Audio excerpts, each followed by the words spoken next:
I love, you're the best, Ricky. Yeah, dude. All right. Thank you, everybody, for staying and waiting and being here to listen to the 7 to 10 minute speech.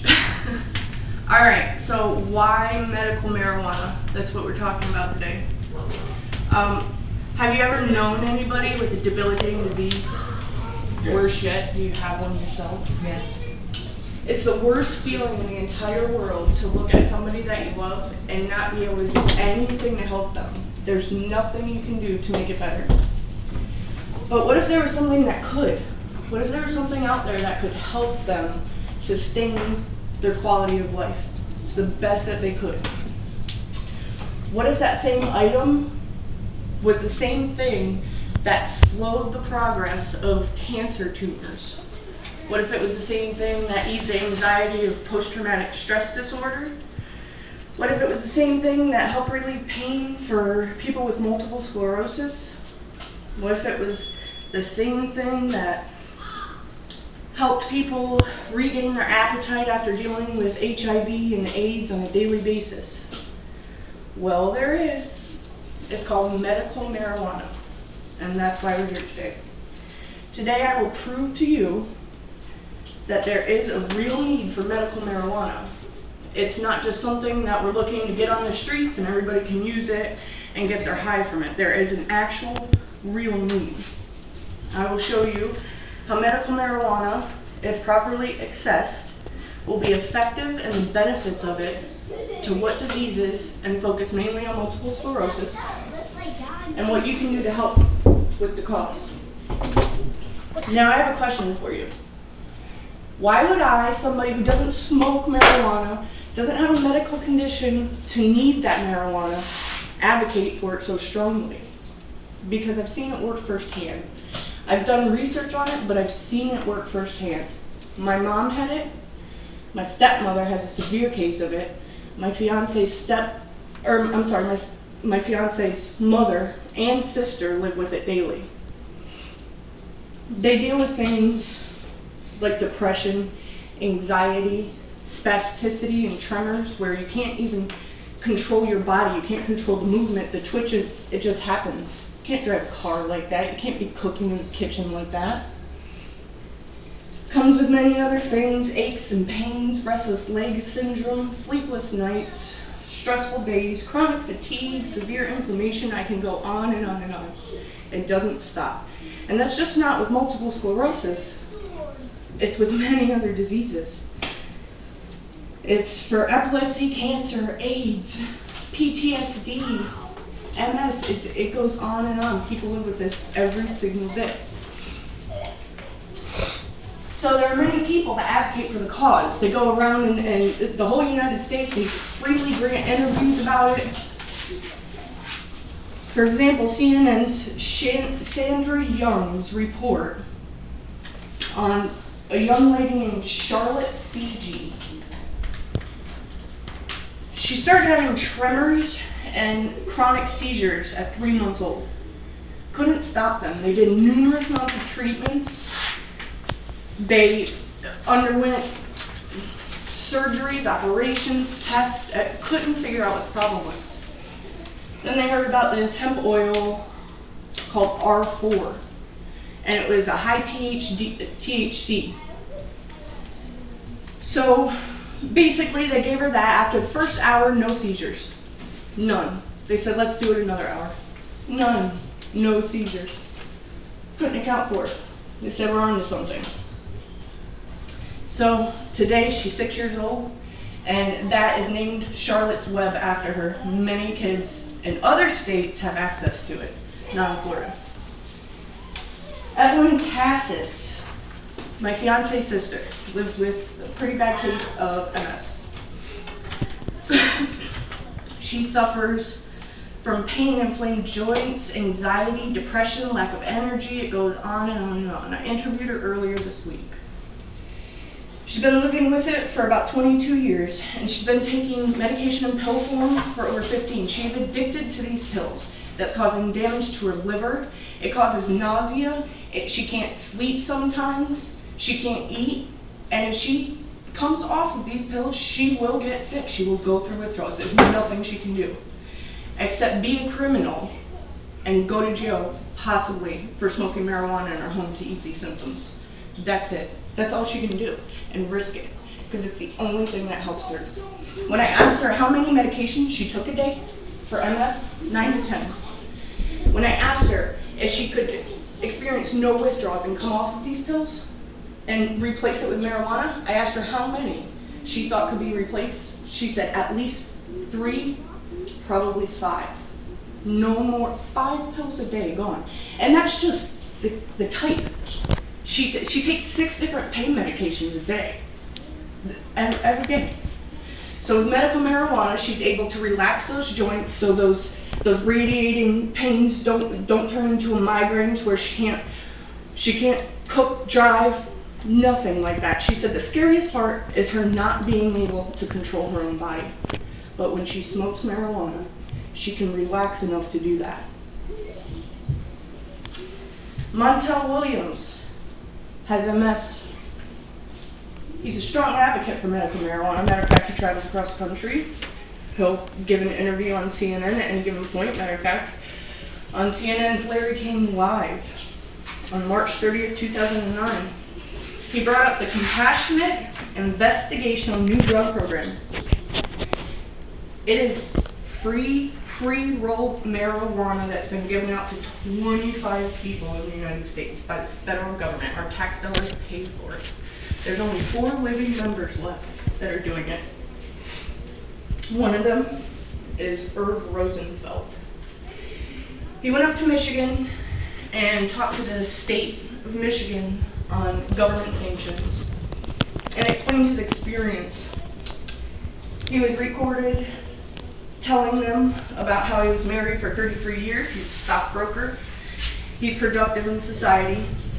And for 19 years, he has not touched a prescription pill because they still send him 11 ounces of pre-rolled marijuana a month. And he smokes 10 to 12 of those a day and handles millions of dollars worth of money and can function normally in society. And at the end, he actually sits there and laughs and says, and your tax dollars pay for this. There's a program in effect already that works perfectly, and yet they're saying we can't do it. There is. He's proof, and he'll stand up and tell anybody that any time of day. So, what can we do to help? Next question is, in 2014, we didn't pass by 2.2%. We need 60% because it's considered an amendment to the Constitution, so it has to be 60%. United for Care runs a petition. They are still collecting signatures to actually get it on the bill. They probably will do it, but we still need help. The Bay News 9 just reported on November 19th that the Florida Supreme Court canceled their hearing to review the bill in December. After Attorney General Pam Bondi sat there and said this time she wouldn't attest it. They canceled it for some reason. So we gotta make noise, we gotta sign stuff, we gotta get involved in the campaign, spread the word. So you can actually go on United for Care, people United for Medical Marijuana, and sign the petition. But luckily, I printed them out for you. So I'm asking that everybody here, if I've convinced you at the end of this, you sign that, I'll mail them in for you. That's how important it is. I believe that many people need this marijuana, and I think I've proven that tonight. People living with MS, cancer, AIDS, epilepsy, PTSD, and so many more. This campaign needs our help just to live a better quality of life. And just like Irv Rosenfeld to the state of Michigan said, he held up his pre-rolled joint from the United States government and said, I'm able to live with my disease and be a productive member of society because of this. That's it. And we can only do it if everybody helps. Thank you. That was beautiful.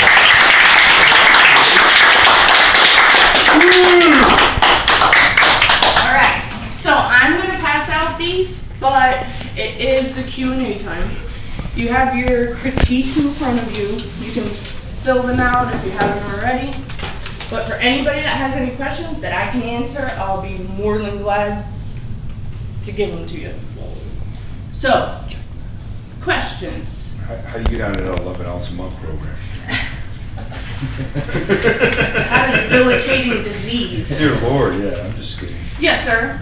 The pills you were talking about that they take that has THC in them, Mm-hmm. how did they legalize that in the marijuana? So, Marinol, all it is the liquid form of THC extract from the plant. There's none of the other stuff that's in the natural plant of THC. They give it to patients to aid in appetite, to help vomiting, but it doesn't do any of the other stuff like relieve the pain and the stiffness in the joints and anxiety, depression. It literally seems to only help at best with appetite and nausea. Anything else? Everybody good? All right, so Rick is going to come up here now, and he's going to go ahead and go over the critique. Please go ahead and be honest. He's just going to ask you a couple questions. Anybody can answer. I have more speeches, so if you're honest, it really will help. So I'll let my brother come up. Really, we only have two real quick questions just to think about. The first question is, what did Tara do well? What did you like about her presentation? What did you like about it? And then the second one is, what do you think she could improve on? I mean, you saw the whole thing. Come up with an opinion. See what you come up with. All right. And that's about it. I think she did a great job. What do you guys think she Very did? informative. Yeah. In fact, you stated some facts that I wasn't aware of, and I pretty much know everything. So, seriously, very informative and very well done. Yeah, I was definitely really interested from more than I was originally. So that was definitely really good. Awesome. I think she did a great job with the research. She, like John said, it listed so much stuff that I didn't know about before. She did an awesome job researching. Thank you. And her presence was very good. It was loud, you could hear, you could understand. Projected brilliant. And I think that if more people knew the medical aspect behind the THC and how the marijuana is involved in with it, that more people would look at helping their families as to medicine. Yeah. Because you get told so many times, and you know as well as I do on TV, when they come up and they go, well, you might die, you might have a heart attack, you might have this, you might have that. You're like, I don't want that. I don't want to take that medicine. Yeah, No, I'm just saying, Oh, because, doesn't sound like because, it, no, I'm You're talking right. about, there's pills on TV for cancer or all that stuff that tells you right away that you could die or have a heart attack. Yeah. I'm like, Exactly. why would I know. I take Pills some- for a bump on your nose that'll kill you. Don't take the pills. It causes a bump in your nose. Come on, man. But, no, it was really good. Thank you. It's just, And if I got emotional. You touched my heart when you were talking about my sister. Yeah. And when she went up to Illinois, she saw a new doctor, and her doctor told her that she's an addict. She said, it was no doing of yours, but you're an addict. And I know that to be true, because when she's, if they screw up at the pharmacy or at the doctor's office and she can't get her medication, she's deathly ill. I mean, it's just not right. And she has to take so much of this stuff, and she's been taking it so long, it really doesn't help much anymore. But if she stops taking it, she's done. So, thanks for sharing that. thank you guys for the good comments. How about what do you think she might be able to improve on in the future? If anything at all. Let's see. I didn't see anything. I thought she did beautiful. Yeah. Did a great job. I don't know if you're supposed to walk around a little bit more, but Other than Okay. that, I mean, it was, to me, it was really explainable. Yeah, I give you a 4.5 on that one. Alright. That's- Walking You up. know, I thought you were supposed to kind of work the floor, Okay. but that would be. Yeah. But you started towards the end as well. Yeah, so. she started moving a little Yeah, bit. She you- can't move too much because the camera was only one spot, Yeah. but, I think she got more comfortable as it went on. no, that was beautiful. Believe Yeah. it. You did a great job. That was excellent. I don't think we could critique. I'm surprised you didn't break up. I was talking about your mom. interested straight off the first You did start, good. That's solid. but anybody that gets in front of the camera right off the bat, they're like, Yeah. you know, so you actually handled that really good. Even though it was family, you know, you did. Yeah. Good. Good job. Carol, you're part of the family now. What's that? I said, Carol, you're part of the family now. Okay. Yeah. Well then, I guess we're all done. Thank you guys so much. Thank you. I appreciate you Yeah. listening and being here. Now the jitters can go away. Yeah. Because I hear it in All your done. voice. I Yeah. hear it in your voice still.